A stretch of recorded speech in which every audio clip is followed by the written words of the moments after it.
d'évaluation vise à nous faciliter l'obtention d'une image fidèle de la situation patrimoniale et des résultats de l'enquête. Alors, quand on parle de règles d'évaluation, nous avons combien d'éléments qui peuvent poser problème d'évaluation. Alors, l'article 14 de la loi, article 14 du Code général de l'organisation comptable, il nous cite les éléments du patrimoine qui peuvent poser problème d'évaluation, pour lequel il faut définir des règles d'évaluation. Il s'agit d'abord des biens. Donc, les biens prennent très souvent la forme d'immobilisation, la forme de stock. Nous avons aussi les titres, que ce soit des titres de participation ou bien des titres de placement. Nous avons aussi les créances. Alors pour les créances et les dettes, ils ont la particularité d'être des éléments dont la valeur peut varier dans le temps. Si j'ai une créance aujourd'hui de temps, peut-être que demain, après-demain, vis-à-vis de la même personne, et sans qu'il y ait de règlement, il se peut que le montant net de la créance change si jamais j'estime que, par exemple, le débiteur a quelques difficultés pour payer. Et donc, le montant de la créance, le montant comptable, peut également donc changer. Et puis, nous avons les disponibilités. Les disponibilités, bien sûr, s'ils sont en monnaie nationale, c'est bon, mais parfois, on peut avoir des disponibilités en devises, dont la valeur également, il peut changer dans le temps. Donc, pour ces différents éléments-là, il nous faut un référentiel comptable pour pouvoir les évaluer. Et le référentiel comptable, il peut changer d'un pays à l'autre. Moi, j'ai toujours dit que, par exemple, notre façon à nous de déterminer la valeur d'entrée dans le bilan pour l'élimination donnée n'est pas forcément celle qui va être adoptée par d'autres pays du même continent. Donc, c'est une sorte de loi qui peut donc changer d'un pays à l'autre. Alors, quelles sont les valeurs que distingue le plan comptable national? Nous avons d'abord la valeur d'entrée, donc la valeur d'inscription, la valeur pour laquelle le bien va apparaître pour la première fois dans les comptes de l'entreprise. Nous avons aussi la valeur d'inventaire ou bien à l'arrêté des comptes. La valeur d'inventaire qui peut soit rester la même, soit, comme c'est très souvent le cas, il peut, je dirais, se différencier par rapport à la valeur d'entrée, parce que, comme nous l'avons dit tout à l'heure, il y a des biens qui perdent de la valeur dans le temps, comme il y en a d'autres qui peuvent en gagner. C'est très souvent les biens qui perdent de la valeur dans le temps qui retiennent l'attention, puisqu'ils vont devoir faire l'objet d'amortissement ou bien de provision selon les cas. Donc c'est pourquoi la loi distingue justement entre la valeur d'entrée et la valeur à l'inventaire ou bien à l'arrêté des comptes pour chacune de ces composantes, à savoir les biens, les titres, les créances, les disponibilités et autres. Et donc aujourd'hui, si on veut tenir une comptabilité en bonne et due forme, on doit faire attention à ça. Il ne s'agit pas de dire à mon avis il faut faire ceci, là à mon avis il faut faire cela. Oui, l'avis de tout un chacun est bien, mais seulement il faut que ça corresponde à ce que dit la loi. Parce que ce qui est très difficile dans les disciplines de droit, c'est qu'il n'y a pas de couleur grise. Il y a le noir et le blanc. On va dire, cette charge-là, est-ce qu'il est déductible ou non? Soit qu'il est déductible, soit qu'il n'est pas déductible. On va dire, à mon avis, il est déductible, même si pour toi, c'est pas déductible. Non. Il y a une loi que tout le monde doit respecter, et donc il doit définir les règles de traitement comptable ou fiscal pour tel ou tel élément. Bien. Alors, quels sont les éléments généralement, mais quelles sont les valeurs plutôt qui retiennent très souvent notre attention? J'ai dit qu'il y a trois valeurs: la valeur d'entrée, la VNA et la valeur actuelle. Bon, la valeur d'entrée, on a dit ce que c'est. La valeur nette d'amortissement, c'est la valeur de crédit moins les amortissements provisions, ce qu'on appelle dans le plan comptable français la VNC, la valeur nette comptable, c'est la même chose. La même appellation. Voilà, et puis la valeur actuelle. C'est la valeur comptable plus des frais. La valeur de marché. Alors la valeur marché, c'est la valeur, on va dire, du marché, du moment, justement. La valeur résiduelle. Pardon? C'est la même chose que la valeur résiduelle. La valeur résiduelle, je ne sais pas dans quel contexte vous parlez. Quand vous dites la valeur résiduelle, est-ce que vous parlez du contexte des investissements, justement, un projet d'investissement, quand on dit la valeur actuelle? Parce que la notion de valeur actuelle, il peut recevoir plusieurs interprétations. La valeur actuelle d'un cash flow touché en 2022, il sera fonction de la durée, mais aussi du taux d'actualisation. Donc là, je ne pense pas que ce soit le sens que l'on donne à cette valeur actuelle ici. Là, on ne parle pas d'une actualisation, mais on parle plutôt de la valeur du moment. Parce que parfois, il se peut que la valeur du moment soit différente à la fois de la valeur d'entrée et de la VNA. Je vous donne un exemple. J'ai acquis une voiture à 300 000 dirhams par exemple. Et je l'ai amorti depuis maintenant 5 ans. Ça fait 5 ans qu'il est dans mon patrimoine. Je l'ai amorti à hauteur de 20% chaque année. Donc aujourd'hui, il va avoir une valeur d'entrée de 300 000, une valeur nette d'amortissement de 0, mais une valeur actuelle qui est la valeur à laquelle je pourrais éventuellement la vendre aujourd'hui. D'accord? C'est pourquoi la loi est distincte entre valeur d'entrée, VNA, et valeur actuelle qui peut être considérablement différente par rapport à la valeur nette d'amortissement. Il n'est pas forcément égal à la valeur nette d'amortissement. La valeur nette d'amortissement, il est influencé par le régime d'amortissement qui lui-même il est dicté par des considérations purement fiscales. Quand je dis les véhicules sont amortissables sur une durée de 5 ans, la durée de 5 ans, ce n'est qu'une durée de vie fiscale qui n'a rien à voir avec la durée de vie technique, ni avec la durée de vie économique. Pour reprendre l'exemple du contexte d'investissement, on sait très bien que pour évaluer un projet d'investissement, nous devons distinguer parmi les données économiques d'un projet, il y a la dépense d'investissement, il y a les cash flows, il y a la valeur résiduelle, mais il y a aussi la durée de vie du projet. Et dans cette durée de vie, il y a la durée de vie économique, technique et fiscale. Mais nous devons toujours retenir la durée de vie économique du projet. Et donc ces nuances qui existent font que la valeur actuelle peut être sensiblement différente de la valeur nette d'amortissement. Et je viens d'en donner l'exemple, celui donc, des véhicules. Alors, pour d'abord la valeur d'entrée. Pour la valeur d'entrée, elle est déterminée suivant le principe du coût historique. Ça veut dire que la valeur d'entrée, c'est en principe le coût d'acquisition ou bien le coût de production selon le principe du coût historique. Si vous me demandez quelle est la valeur d'entrée d'une machine acquise il y a 3 ans, je vais prendre le coût d'acquisition de cette machine il y a 3 ans. Ce n'est pas son coût d'aujourd'hui, ce n'est pas son coût de demain, ce n'est pas son coût de remplacement. Quoique parfois, dans des systèmes de comptabilité analytique, on peut se permettre de remplacer le coût d'acquisition par le coût de remplacement. Si je veux, quand on parle des charges d'usage, une charge d'usage, c'est quoi?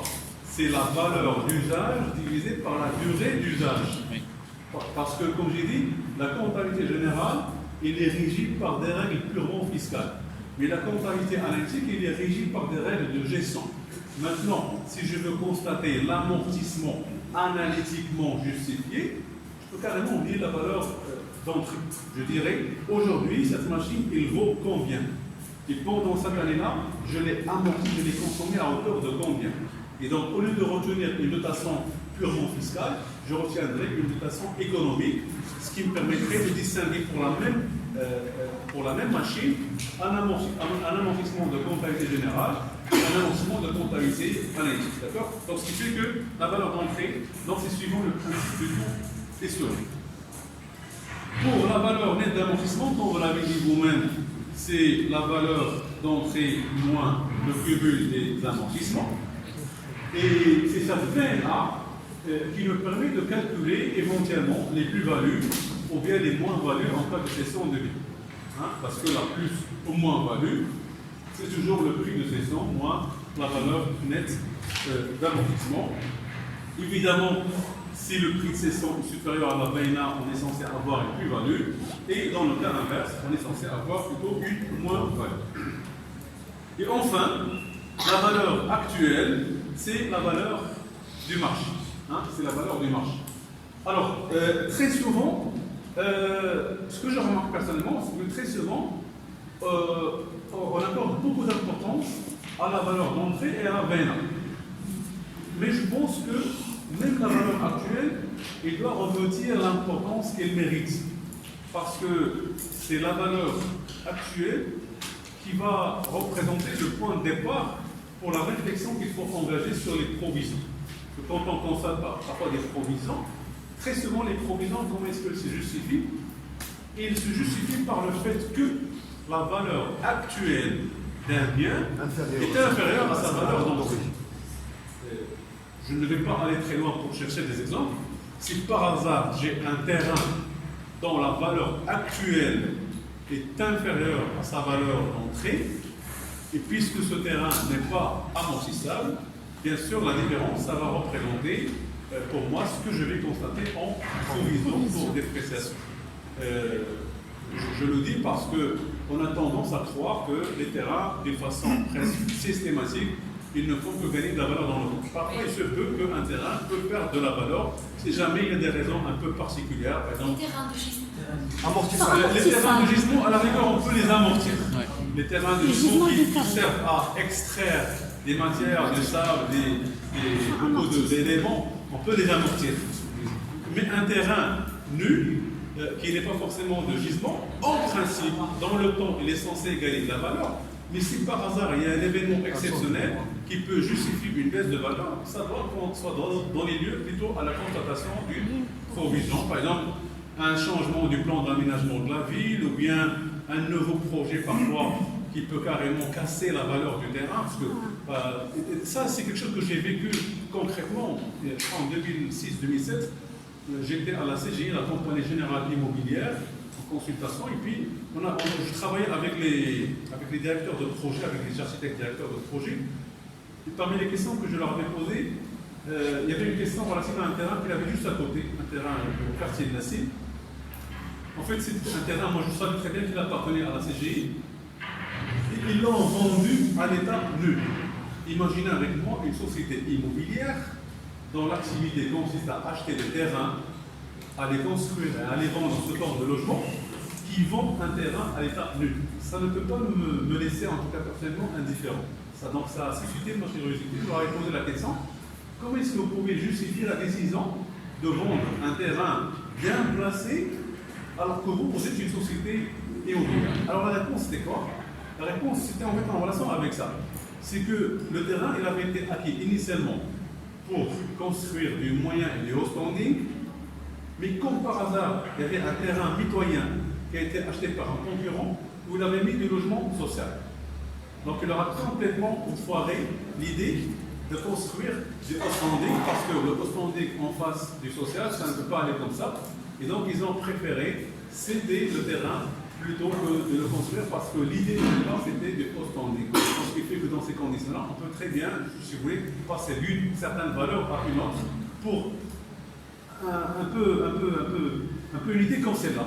Le fait que quelqu'un vient et mette un projet qui ne rime pas avec le nôtre, ça peut conduire à une décote au niveau de la valeur d'un élément de l'actif, ce qui peut bien sûr expliquer une valeur actuelle inférieure éventuellement à la valeur d'entrée. Bien, donc la valeur d'entrée. Alors, généralement, la valeur d'entrée,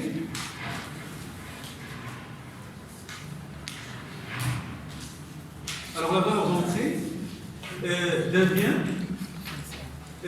ça va dépendre de la manière dont on a acquis le bien. Parce qu'il y a différentes manières d'acquérir un bien. La manière la plus fréquente, la plus connue, la plus classique, c'est de l'acquérir et de l'acheter. Alors dans ce cas-là, pour tous les biens qui sont acquis à titre onéreux, la valeur d'entrée, ça va correspondre à la valeur d'acquisition. Et la valeur d'acquisition, comme je l'ai dit, c'est là où il faut vraiment respecter la loi. Parce que nous savons très bien que quand il y a des frais accessoires, certains de ces frais doivent faire partie du coût d'acquisition, d'autres non. Et ce n'est pas à moi ni à vous de dire oui ou non comme ça au pif. Mais nous devons tout le temps nous référer à la loi pour savoir quels sont les éléments des frais accessoires qui doivent nourrir la valeur d'entrée et quels sont les éléments qu'il faut exclure. Mais quoi qu'il en soit, un bien acquis à titre onéreux doit être évalué à son entrée pour justement sa valeur d'entrée. S'il est produit par l'entreprise, on doit retenir le coût de production. Le coût de production, et nous savons très bien que les immobilisations produites par l'entreprise pour elle-même, c'est quelque chose qui est bien souligné à la fois au niveau de la législation comptable et au niveau de la législation fiscale. D'accord? Donc, pour les biens qui sont produits, par exemple, l'entreprise a produit un hangar pour le stockage de ses matières premières, il y a une entreprise qui a construit un bâtiment pour abriter son siège social, ou bien une entreprise qui a assemblé des ordinateurs pour équiper ses propres bureaux. Dans tous ces cas-là, nous allons retenir le coût de production, je dis bien le coût de production et non pas le coût de revient, pas de distribution, le coût de production pour pouvoir évaluer les biens produits par l'entreprise pour elle-même. Et puis ça peut également nous arriver, à ce soit exceptionnel, de recevoir des biens gratuitement. Alors, si on reçoit un bien gratuitement, dans ce cas-là, c'est la valeur vénale et la valeur du marché. La valeur du marché, c'est-à-dire la valeur éventuellement à laquelle on aurait pu acheter ce bien sur le marché, ou bien à laquelle on aurait pu vendre ce même bien sur le marché. Donc finalement, tout a été dit par la loi.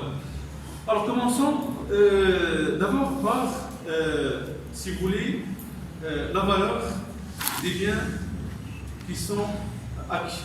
Donc, les biens qui sont acquis, à titre onéreux, nous avons dit, c'est le coût d'acquisition. Les biens qui sont produits par l'entreprise, c'est le coût de production. Les biens reçus à titre gratuit, c'est la valeur vénale ou la valeur actuelle. Et puis enfin, pour les biens qui sont reçus, dans le cas des apports en nature, c'est généralement la valeur de l'acte d'apport. Parce que comme vous le savez, quand on doit faire des apports, on peut faire des apports soit en numéraire, soit en nature. Les apports en numéraire, généralement, ils ne posent pas de problème parce qu'ils sont déjà évalués. C'est de l'argent. Mais ce sont les biens apportés en nature pour la formation du capital des sociétés données qui peuvent poser problème d'évaluation. Et à ce moment-là, ce n'est pas l'actionnaire majoritaire ni l'actionnaire minoritaire qui vont fixer la valeur des biens à qui on a apporté, c'est des commissaires aux apports en plus.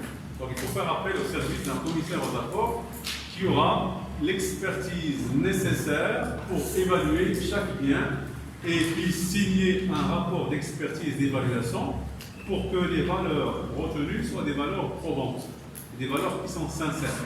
Parce que nous savons très bien que le capital, c'est la première garantie des tiers. Le capital des sociétés, c'est la première garantie des tiers. Il ne faut pas qu'il soit mal déterminé, mal fixé. Il faut qu'il soit déterminé de façon professionnelle. C'est pourquoi il nous faut ici un rapport d'expertise, un rapport de commissaire aux apports. Et donc, en définitive, on peut dire que selon les cas, la valeur d'entrée, ça fait soit le coût d'acquisition, soit le coût de production, soit la valeur actuelle, soit la valeur de l'acte d'apport. Alors justement, en parlant de la valeur de l'acte d'apport, c'est ça aussi ce qui peut nous aider à comprendre pourquoi les apports en industrie ne sont pas pris en compte dans la formation du capital social. Parce que parfois, il y a beaucoup de sociétés qui se constituent avec des apports en numéraire, en nature, mais aussi en industrie. Par exemple, aujourd'hui, je veux créer un centre de formation avec d'autres personnes. Avec l'expérience que j'ai dans le domaine de la formation, je peux apporter plus que l'argent, plus qu'un auteur, je peux apporter mon savoir-faire, je peux apporter mon expérience, je peux apporter mes relations. Mais tous ces éléments-là, ils sont très difficiles à évaluer, et je dirais même leur évaluation est subjective. Que vaut mon expérience ou l'expérience de quelqu'un d'autre? Que vaut le savoir-faire d'un associé? C'est très difficile à évaluer objectivement. C'est pourquoi on a choisi de ne pas les inclure dans la formation de capital social.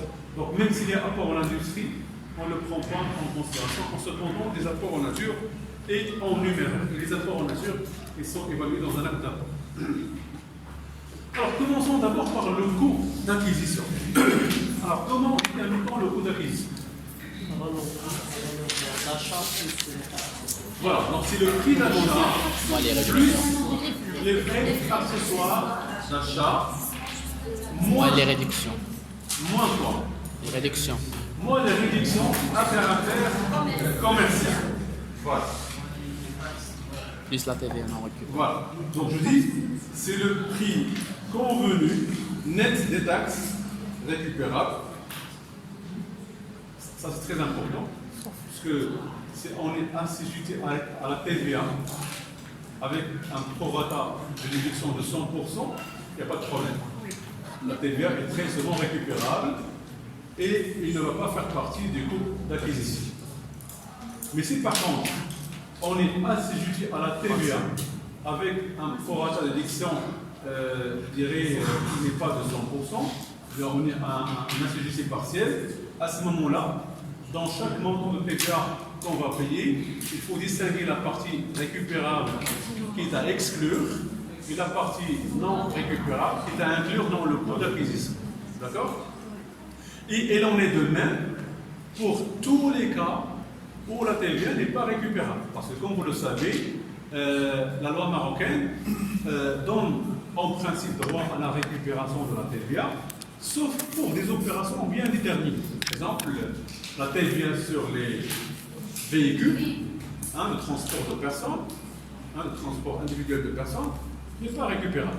Donc si l'entreprise achète une voiture de service, bien qu'il va l'utiliser dans le cadre de son activité, pourtant il n'aura pas droit à la récupération de la TVA. Dans ce cas-là, qu'est-ce qu'on va faire? Le coût d'acquisition doit inclure cette TVA. De la même façon, si on a organisé par exemple une mission, une réception pour laquelle on a payé une TVA, sa TVA n'est pas récupérable, donc il faut comptabiliser avec des tests. D'accord? Donc ça veut dire que le principe c'est que lorsque la TVA est récupérable, elle est exclue du coût d'acquisition. Si elle n'est pas récupérable, bien sûr, on doit l'inclure dans le coût d'acquisition. Parfois aussi, quand on achète un bien, on peut obtenir des remises, ou bien des rabais, ou bien des ressources. Alors dans ces cas-là, ces éléments, ces réductions à caractère commercial doivent venir en déduction de la valeur du but. Donc on retranche les rabais, remises, ressources. Ici, en même temps, on a obtenu un escompte de règlement. Est-ce qu'on doit retenir la valeur, le net commercial ou le net financier? Net commercial. Bien sûr, le net commercial. On ne va pas déduire le montant de l'escompte. Pourquoi? Parce qu'on choisit de ne pas mêler l'aspect commercial et l'aspect financier. Donc, les réductions à caractère financier, telles que les escomptes de règlement, en principe, on n'est pas censé les déduire pour déterminer le coût d'acquisition des biens. Donc, je comptabilise pour le net commercial et l'escompte, bien sûr, il va apparaître à part au niveau des comptes appropriés, soit escompte obtenu, soit escompte accordé, bien sûr. Voilà. Donc, quels sont les éléments des frais accessoires qu'il faut rajouter à ce prix net des rabais des remises, des ristournes et avant l'élection des escomptes. Alors généralement, la loi comptable marocaine, elle ne cite les éléments suivants. Les frais accessoires qu'il faut rajouter pour avoir le coût d'acquisition. Nous avons la fraction de la TVA non récupérable, ce qu'on vient de dire. À chaque fois qu'une TVA n'est pas récupérable, il devient une charge, il devient un élément de coût pour l'entreprise. Autrement dit, l'entreprise, il devient à statut de consommateur final. Donc il devient quelqu'un qui va supporter en quelque sorte la TVA. Donc la fraction de la TVA non récupérable, les droits de douane à l'importation, ça aussi ça fait partie du coût d'acquisition, parce que ce sont des taxes qui vont venir grever le prix d'achat. Et puis nous avons tout ce qui est frais de transport, frais d'installation et frais de mise en service de l'immobilisation. Alors là, j'ai essayé de reprendre le plus fidèlement possible les dispositions de la loi comptable nationale. Alors, est-ce qu'on peut rajouter quelque chose d'autre? Le code part des intérêts. La code part Des intérêts. quel intérêt? Finance, mode finance. Intercalaire. Les intérêts intercalaires. Alors, on va revenir sur l'intérêt intercalaire dans une section à part, justement. C'est pour les immobilisations produits. Pour les gens, en tout cas, qui nécessitent de la durée pour leur acquisition, pour rentrer en possession. Voilà, parce que pour rentrer en possession d'un bien, ça va nécessiter plus qu'une année. Alors, il y aura des intercalaires qu'on peut insérer, bien sûr, dans le coût d'acquisition, mais on verra après un cas pratique, justement, sur comment déterminer ces intérêts intercalaires. Alors, qu'est-ce qui reste Alors, les frais d'assurance, est-ce qu'on va les inclure? Oui. Alors, du moment que ça n'a pas été cité ici, alors Les frais de mutation exclus.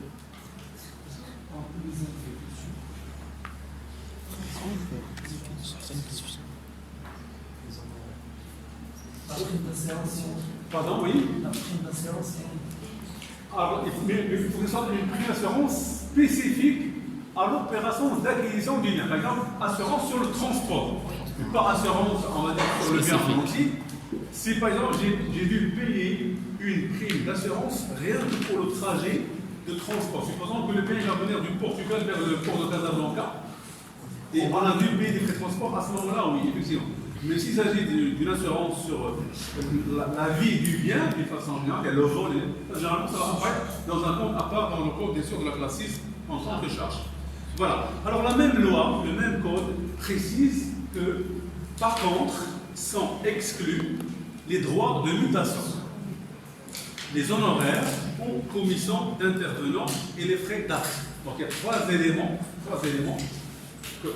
qui ont été cités par la loi et qu'on ne doit pas inclure dans le coût d'acquisition.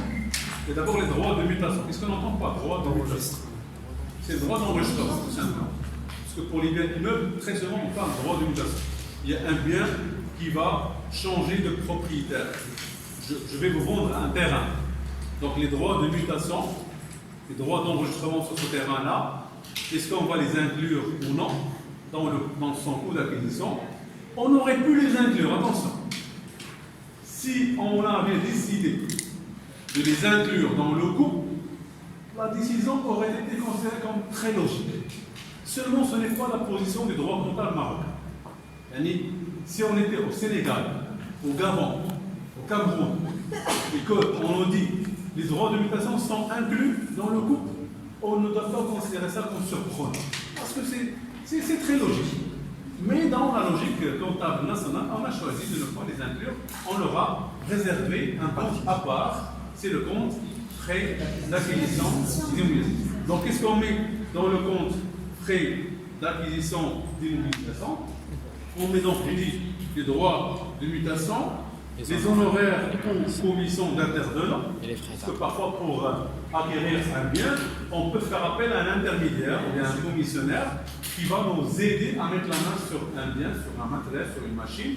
Donc les commissions qu'on va devoir lui payer, on peut très bien se poser la question suivante. Ces commissions, ce sont des charges que nous avons engagées à l'occasion de l'acquisition de cette machine-là. Est-ce qu'on peut les inscrire en tant qu'élément de coût de cette machine? Peut-être si on avait le droit de réfléchir et de penser, de mettre un peu de logique, on peut dire oui, du moment que ces commissions n'ont été faites qu'à l'occasion de l'acquisition de machine, pourquoi ne pas les inclure? Mais ce n'est pas la position du droit comptable. La position du droit comptable, c'est que les commissions et les honoraires d'intervenants, ils sont à comptabiliser à part. À part, ça veut dire où? Ça veut dire dans le compte 21-21, frais d'acquisition d'immobilisation. Et il en est de même pour les frais d'actes. Vous savez très bien aujourd'hui que pour faire une transaction qui va nécessiter un contrat, il y aura beaucoup de papiers, beaucoup de frais de papier, de droits de timbre. Hein? Alors tous ces droits de timbre qu'on est censé payer pour rédiger des actes concernant une transaction donnée, on ne doit pas les inclure dans le coût d'acquisition, mais également dans le compte frais d'acquisition d'immobilisation. Monsieur, Oui. prenons un exemple. C'est par exemple, il y a les frais de transport Oui. et en même temps le transporteur. Mhm. Est-ce que le transporteur entre dans les frais de transport? Ça veut dire qu'il se calcule avec les frais de transport. C'est ce qu'on a dit ici. On a dit les frais de transport, ils sont à inclure dans le coût d'acquisition.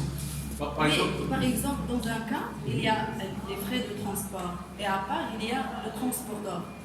Ils sont séparés. Les honoraires payés au transporteur. Donc la société fait. Deux factures différentes, Voilà. même charge. Est-ce qu'on va considérer le transporteur comme honoraire? Le transport est assuré par l'entreprise elle-même. transport assuré par l'entreprise elle-même. Elle-même. Donc, Bien, bien. moi-même, j'ai acquis le bien et j'ai assuré le transport moi-même. D'accord. Hein? Alors maintenant, vous vous posez la question, est-ce que les frais de transport sont à inclure? C'est ça? Ah oui. Oui, ben oui, non, ce sont des frais de transport. Immobilisation par Le non, transfert de charge. Les frais de transporteur. Quels frais? C'est moi-même qui ai assuré le transport. Non, restons bien la logique de votre proposition. Vous dites que c'est l'entreprise qui a assuré le transport elle-même. Donc c'est elle qui a engagé des frais. Donc en principe, il n'y aura pas de transporteur, j'imagine. C'est un salarié dans le transporteur, c'est un salarié pour Là, il parle peut-être d'un transporteur indépendant, c'est ça? Voilà, c'est indépendant. Un transporteur indépendant, mais qui n'a rien livré comme service. Le service transport qu'il aurait pu nous vendre, il l'a pas fait. C'est nous, l'entreprise, qui avons assuré le transport. À ce moment-là, si on a, comment dire, des éléments pour appuyer, pour justifier les frais que nous avons engagés, ces frais de transport, logiquement, on a le droit de les inclure dans le coût d'acquisition. Par exemple, ramener le bien de chez le fournisseur, on a dû envoyer, je dirais, nos propres moyens de transport, notre propre chauffeur, notre propre Voilà, le carburant. chauffeur de l'entreprise ne va jamais considérer comme honoraire. Non. Ici, on a parlé d'honoraires pour des personnes indépendantes de l'entreprise.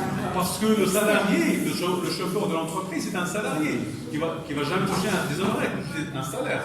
Mais c'est lorsque l'intervenant est une personne indépendante qu'il est censé toucher des honoraires. Parfois, on peut même aller au-delà du transport. Supposons que pour acquérir du matériel de technologie pointue, on a dû faire appel à un cabinet de consulting pour nous accompagner pour faire la bonne opération d'acquisition. Alors, les honoraires qu'on va éventuellement payer à ce consultant qui ne viendra là que pour nous accompagner pour faire la bonne transaction, ça va représenter des honoraires d'intervenants qui ne vont pas faire partie du coût d'acquisition, mais qu'on va enregistrer à part dans le poste frais d'acquisition d'immobilisation, qui d'ailleurs est considéré comme une immobilisation en non-valeur. Si vous vous rappelez tout à l'heure, je vous avais dit que le plan comptable national, il a marqué des points par rapport au plan comptable français, et voilà un exemple. Dans le plan comptable français, les frais de constitution, ils appartiennent à quel type d'immobilisation? Je parle du plan comptable français. Alors, je vous le dis. Moi, quand mon professeur de lycée m'a enseigné la comptabilité, il m'a dit que les frais de constitution, les frais d'établissement, ils sont logés dans les immobilisations incorporelles. Donc, si vous cherchez dans le plan comptable français, vous allez trouver que le concept s'appelle frais d'établissement, je crois que c'est 2001, je pense que c'est frais d'établissement, et c'est logé dans les innovations incorporelles. J'ai passé beaucoup de temps à chercher cette logique qui fait que les frais d'établissement, ils sont logés au même endroit que le fonds commercial. J'ai dit, oui, le fonds commercial, je comprends. C'est une immobilisation incorporelle. Le fonds commercial, ça donne de la valeur à l'entreprise. Mais les frais d'établissement, comme les charges à répartir, pourquoi les mettons dans les immobilisations incorporelles? J'ai jamais pu avaler ça. Dans le plan comptable marocain, on évite ce quiproquo. Dans le plan comptable marocain, on a mis une catégorie à part d'immobilisation qu'on a appelée immobilisation en non-valeur. Donc, la question du bon sens veut qu'il ne faut pas mélanger des frais de constitution avec un fonds commercial. Ce n'est pas la même nature. Et donc, c'est pour dire que sur ce point-là, on a marqué des points, mais attention, il faut quand même rappeler que le plan comptable marocain, il a été conçu par des experts marocains, mais qui était accompagné, voire même supervisé par des experts français. Je retiens le nom de Claude Perrochon. C'est l'une des grandes personnalités qui ont participé à la conception du plan comptable marocain. Mais je crois qu'il a eu raison de ne pas répéter la même, on va dire, erreur dans le plan comptable français, puisqu'on a séparé les immobilisants en non-valeur des immobilisations incorporelles. Donc la différence est très simple. Ce qu'on met dans les immobilisants en non-valeur, ce sont très souvent des éléments de frais qui ne participent pas à la valorisation de l'entreprise ou bien qui n'ont pas une valeur de revente. Si demain, après-demain, je veux vendre mon entreprise, l'acquéreur va prendre le bilan. Mais est-ce qu'il va acheter des frais préliminaires? Non. Est-ce qu'il va acheter des charges à répartir? Non. Tout ça, c'est des frais qui n'ont été immobilisés que pour être étalés dans le temps. Voilà, c'est un actif fictif d'ailleurs. Sur l'approche de l'analyse financière, l'analyse patrimoniale, on considère tout ce qui est immobilisant en non-valeur comme des éléments de l'actif fictif, des éléments qui n'ont pas de valeur. Alors que même l'expression a été très bien choisie. Immobilisant en non-valeur, ils n'ont pas de valeur de revente. Dans une approche d'évaluation, dans une approche d'analyse financière, toujours les immobilisants en non-valeur, ils sont reprises pour la valeur zéro. Ils n'ont aucune valeur de revente. Par contre, si je prends le fonds commercial, si je prends par exemple les options en recherche-développement, tout ça, ça a de la valeur. C'est pourquoi tout à l'heure j'ai dit que le plan comptable national, il a gagné des points par rapport au plan comptable français, dans la mesure où il n'a pas mis dans le même lot des éléments qui n'ont pas de valeur et des éléments qui donnent de la valeur et qui sont à caractère incorporel. Oui. Oui, en fait, c'est un plan comptable qui est vivant. C'est un plan comptable. C'est vrai qu'il a été conçu initialement en 1982. Au fil des années, il y a des rajouts, il y a des enrichissements, mais pour ce point-là, il y a toujours le même principe, c'est que c'est considéré comme incorporel, quoique réellement, on ne doit pas confondre l'incorporel et le non-valeur. Parce que l'incorporel peut avoir de la valeur, mais le non-valeur ne peut jamais avoir de la valeur. Voilà. Donc le coût d'acquisition, c'est ça. Maintenant, un petit mot sur la valeur actuelle. Alors la valeur actuelle d'un élément du patrimoine, c'est une valeur d'estimation à la date considérée en fonction du marché et de l'utilité économique de cet élément pour l'entreprise. Donc toujours la valeur actuelle, ça doit inclure à la fois des données endogènes et des données exogènes. La donnée exogène, c'est quoi? C'est la valeur du bien sur le marché. Combien vaut ce bien sur le marché? La donnée endogène, c'est en quoi est-il utile pour nous? L'utilité du bien pour l'entreprise qui peut l'amener à faire un peu plus de sacrifice en acceptant de l'avoir à un prix sensiblement supérieur à la valeur du marché. Donc, ce qui fait qu'il faut faire une bonne combinaison de ces deux aspects-là, la donnée exogène et la donnée endogène, pour pouvoir définir la valeur actuelle d'un bien. Et comme je l'ai dit tout à l'heure, la valeur actuelle, ça va nous aider à constater éventuellement des provisions, parce que ce qui est amortissable, ça se fait sur la base de la valeur d'origine et du taux d'amortissement admis par le fisc, mais ce qui n'est pas amortissable, ça peut parfois générer des écritures de provision en tenant compte bien sûr de la valeur actuelle et en comparant la valeur actuelle avec la valeur d'entrée en immobilisation. Voilà.